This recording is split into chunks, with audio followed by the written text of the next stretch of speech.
Well, you may have seen this image of the Pentagon being blown up circulating on social media. This is not real, by the way. Experts say it was likely created using AI technology. Misleading images and fake news stories are becoming more prevalent as AI technology becomes mainstream. Verify's Ariane Detil shows you how you can spot fake AI-generated content. Creating AI-generated content is incredibly easy. Let me show you. If I want to create a picture of a blonde woman eating an ice cream cone in Times Square, I just type a prompt into an AI generation tool like DALL-E, and about 60 seconds later, bam! 4 relatively harmless fake images of blonde women enjoying a snack. But AI-generated content is being created just as easily to spread misinformation, like this video with manipulated audio of President Biden appearing to reinstate the draft. The recommended way forward will be to invoke the Selective Service Act. He never said that. And if he had, it would have made national news. Instead, it was generated using AI technology. Using these sources, including Sui Liu, director of the UB Media Forensic Lab at SUNY Buffalo, I'll show you tips on how to spot AI-generated photos, videos, and texts so you can avoid sharing potentially harmful misinformation. Here's what to look for in fake video content. Movement. Is the subject moving? If you look here at this woman's neck, you can tell that her head is moving, but her body is static. Check to see if their body language and facial expressions appear odd or robotic. This is fake video claiming to show the New York District Attorney dropping charges against former President Donald Trump. The DA's mouth and audio are clearly out of sync. The New York District Attorney's Office, after an extensive, thorough investigation, has decided to drop all charges against Donald Trump. Other places to look for clues that the content is fake: the background. In this new prompt, we asked for a man holding a bird in front of a sign that says "No birds here." Check for numbers or letters in the background. Are they garbled?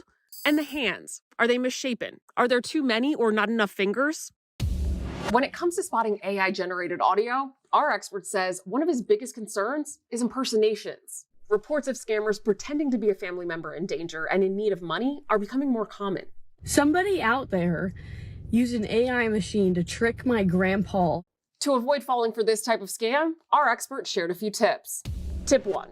Listen for breaths. A real person takes breaths when they talk, between words, and makes noises. No breaths means you're probably dealing with AI. Tip 2. Families should agree on a secret code or phrase that they use if they suspect the person on the other line isn't who they say they are.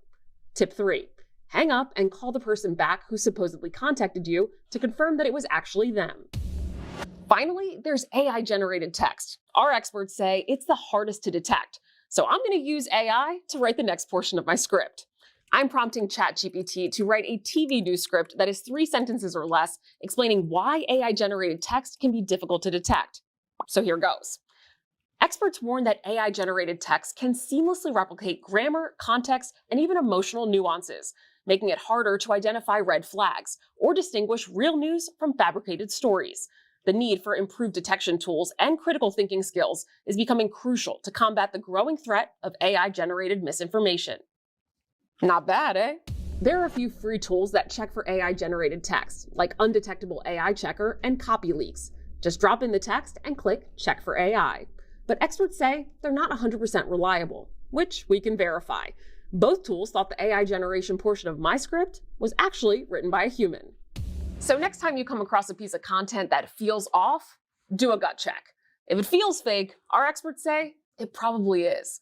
For a list of the tips that I shared and for more information on how to spot AI-generated content, just scan this QR code on your screen. With your Verify, I'm Ariane Detil. Or am I?